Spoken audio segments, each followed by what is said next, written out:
ඇලට් සේවාව ලබා ගැනීමට NUS ලෙසත් ටැන්ලිෂ් ඇලට් සේවාව ලබා ගැනීමට NAT ලෙසත් ටයිප් කර 678ට සෙන්ඩ් කරන්න. ලක්ෂ 220ක ජනතාවටම ප්‍රවෘත්ති කියන 20000 බලකායට එක්වන්න. News First, you report. ඔබ දුටු දේ ඔබම කියන්න. ලියාපදිංචියට 0770යි 73යි 15යි 19ට ඔබේ නම WhatsApp කරන්න. ආර්ථිකය, ප්‍රජාතන්ත්‍රවාදය හා නීතිය, මැතිවරණ හා ඡන්ද ක්‍රමය, මානව අයිතිවාසිකම්, කාන්තාව සවිබල ගැන්වීම, ළමා අයිතිවාසිකම්, පුරවැසි හඬ, සඳුදා හා සිකුරාදා රාත්‍රී 7:30ට TV1 ඔස්සේ.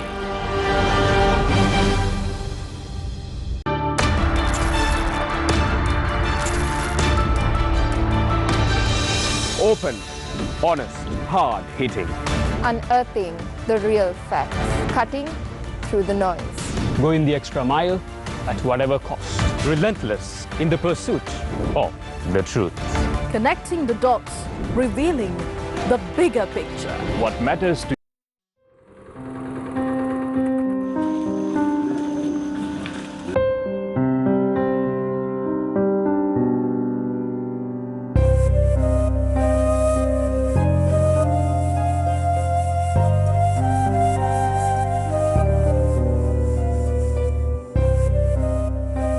වැටුණු තැන් දැක දැක, රිදුණු තැන් විඳ විඳ, කඳුළු බිව් ඔබ තනි නොකොට, දුක අසන විසඳුම් දෙන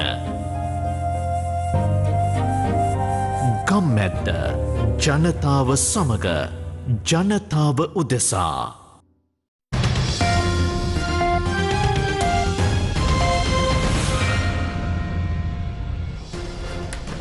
Good afternoon and welcome to news on TV1. For the Newsfirst team, I'm Shehan Manatunga. Now first up, let's take a look at your headlines.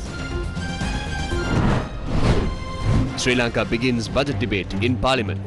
කපුටගේ කූඩුවේ පිටර දාපු රනිල් වික්‍රමසිංහ නැවති කොහාට නිවැරදි ප්‍රතිපත්තියක් ක්‍රියාත්මක කරන්න බැරි ඔබතුමා ඔය වැටුණ උගුලේ ඉඳලා බැරි බව මේ අයවැයෙන් ඔප්පු වෙනවා ගරු ජනාධිපතිතුමනි. අපේ රටට අලු බලාපොරොත්තුවක් ඕනේ ජනවරමක් අවශ්‍යයි ජනාධිපතිතුමා. Wild elephant attack in Kurunegala and Bandurassa. Village protests demanding solution.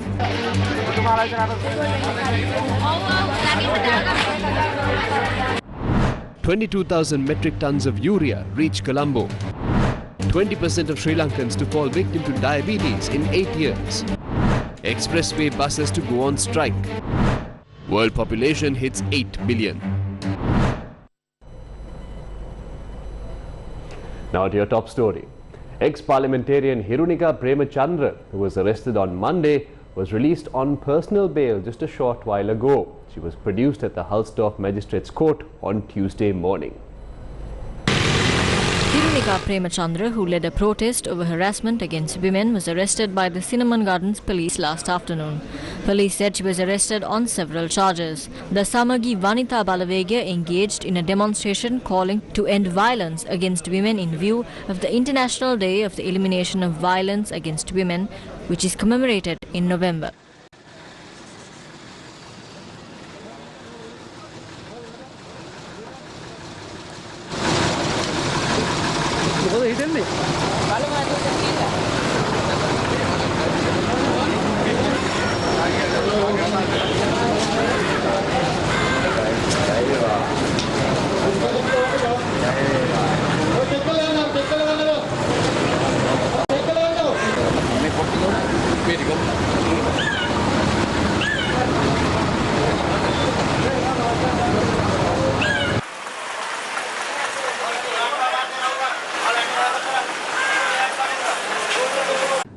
That sustainability issue that already obvious and announced by the IMF that we are in our debt is not sustainable and we have lost market access.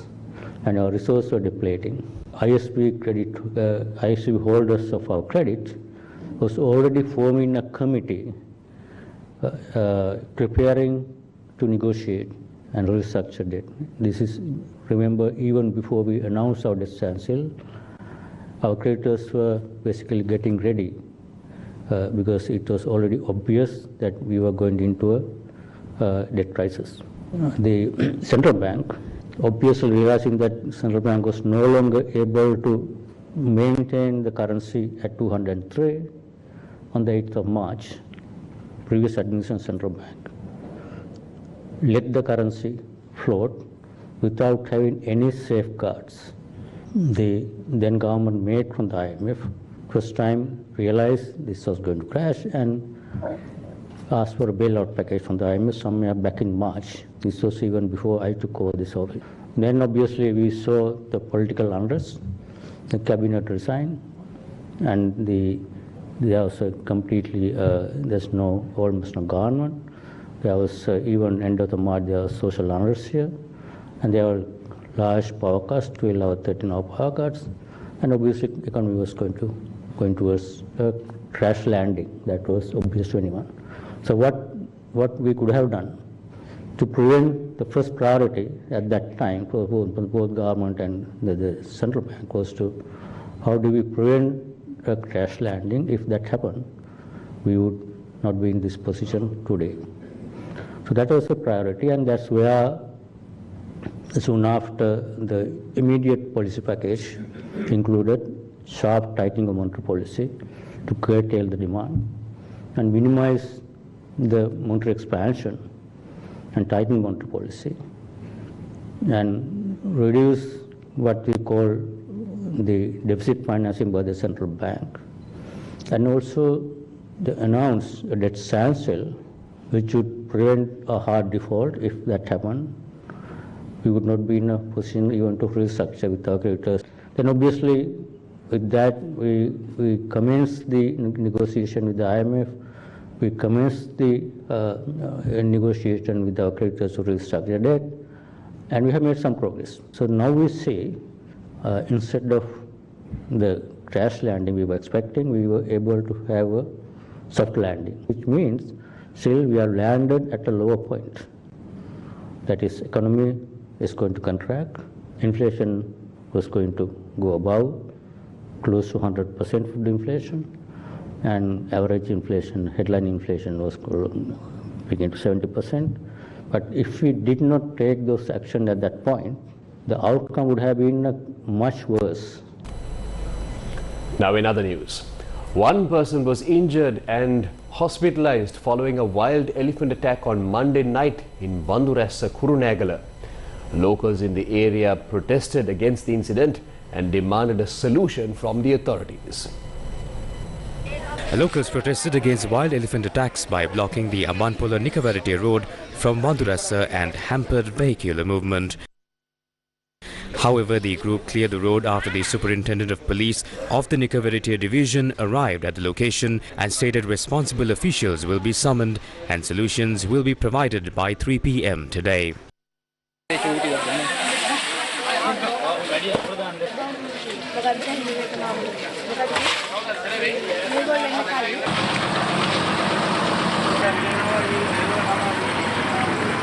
Wild elephant attacks also affected the Minipe villages, and this has been an issue that has gone unsolved for years.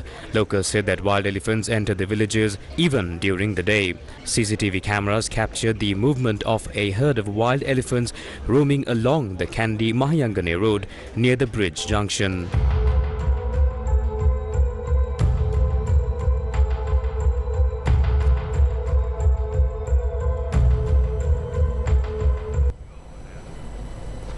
Now in other news, the Joint Transport Trade Union Centre said that all expressway buses will not operate from Sunday. Chairman of the Joint Transport Trade Union Centre, Sampath Ranasinghe, told Newsfirst that this move is against the decision to impose a 200,000 rupee tender fee per month. He went on to note that at times this fee increases to 300,000 rupees and it is operated by a mafia-type group. He went on to note that an expressway bus ticket can be reduced by 300 rupees and the benefit can be passed on to the passengers. Now, the budget debate commenced in Parliament and it will go on daily until the 22nd of this month. Now, speaking during the budget debate on Tuesday, SJB parliamentarian Dr. Harsha De Silva said that the budget speaks of tax amendments and reforms. However, the President and Finance Minister had failed to comment on preventing fraud, corruption and waste. He said the country needs to be away from the head of state for hinting that the crisis can be overcome by protecting fraud and corruption. The MP said the President cannot create the base to overcome a crisis while protecting those responsible for fraud and corruption. The MP went on to say that the government should have slashed its unnecessary expenses and led by example rather than adding more ministers to the government. He slammed the government for slashing welfare benefits and instead increasing provisions for road infrastructure. The MP said the government is aiming to increase revenue by over 60% by imposing 90% of taxes on the people of the country, citing that the main tax increase is the value-added tax.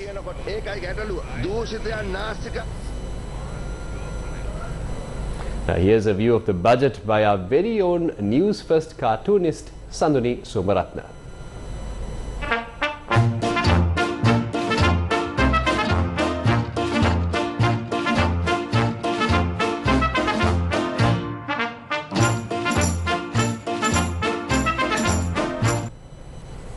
The leader of the opposition, Sajid Premadasa, meanwhile inquired from the Speaker today about a newspaper report claiming that the appointment of independent commissions has been delayed due to the activities of the opposition.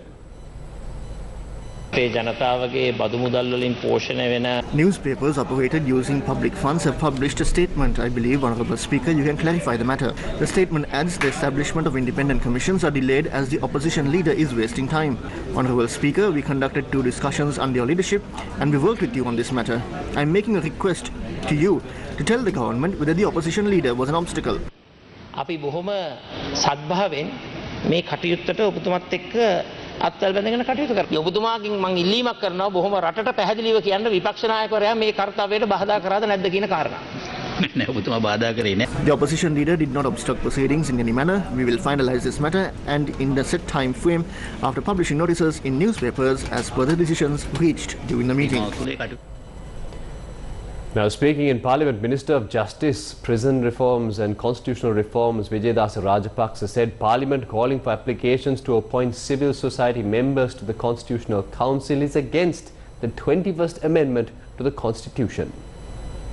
Based on the existing provisions of the Constitution, 3 civil society members and 2 other MPs need to be appointed to the Constitutional Council. 2 weeks have passed. Parliament had called for applications in this regard. However, no such provision has been included in the 21st Amendment. The Speaker, the Prime Minister and the opposition leader are vested with powers to appoint the 3 civil society members. I believe this procedure has been confused and the Speaker will clarify this.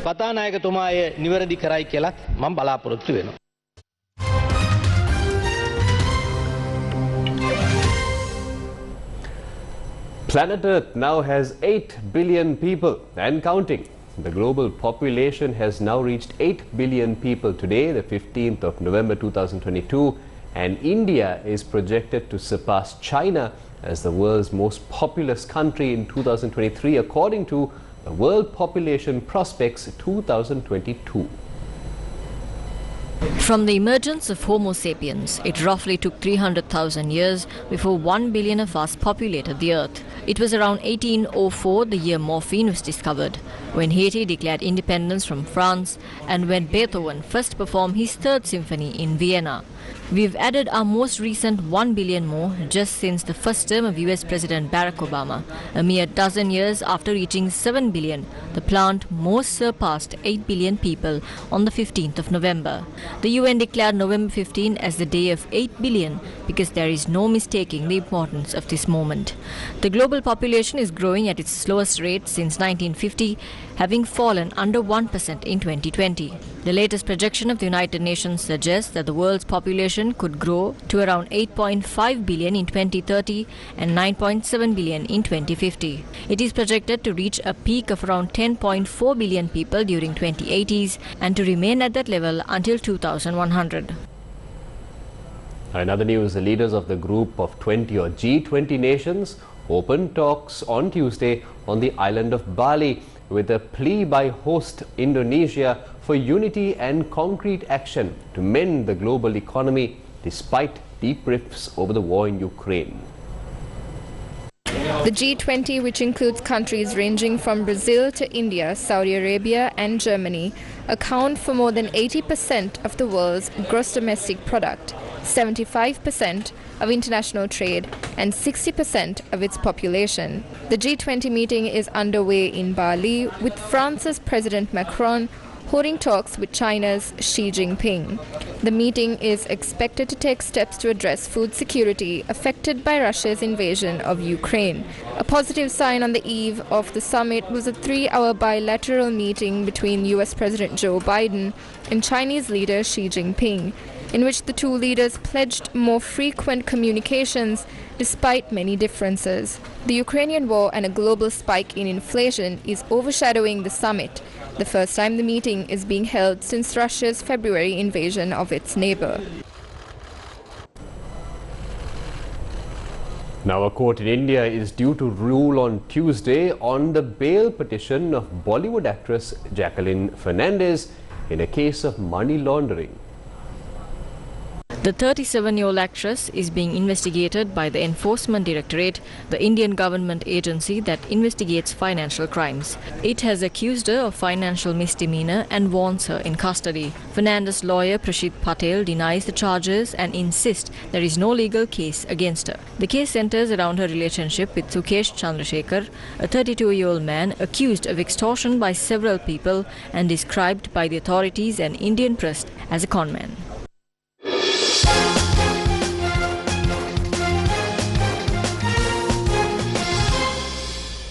Now, Jamaican sprinter Shelly Ann Price Fraser is among the finalists for the Women's World Athlete of the Year. The 100-meter world champion Shelly Ann Fraser Price is joined by American 400-meter hurdles gold medalist Sydney McLaughlin and Venezuelan triple jump world record holder Yulimar Rojas among the finalists for the Women's World Athlete of the Year. Peruvian race walk double champion Kimberly Garcia and Nigerian 100-meter hurdles gold medalist Toby Amusan make up the short list. The winner will be announced by World Athletics in December. And that brings an end to the news for now. Do thank you for watching. For the Newsfirst team, I am Shehan Ranatunga. At the Ketien, at the Radiate, Cyber Avakashe Kalabana, Wat Salakuna. Newsfirst YouTube channel adama subscribe karanna. Newsfirst Janatawa Samaga. Newsfirst News Alert ඔබේ ජංගම දුරකථනයටත් ඔබ dialogue පාරිභෝගිකයෙක් නම් English Alert සේවාව ලබා ගැනීමට NFU ලෙසත් Singlish Alert සේවාව ලබා ගැනීමට NUS ලෙසත් Tanglish Alert සේවාව ලබා ගැනීමට NAT ලෙසත් ටයිප් කර 678ට send කරන්න.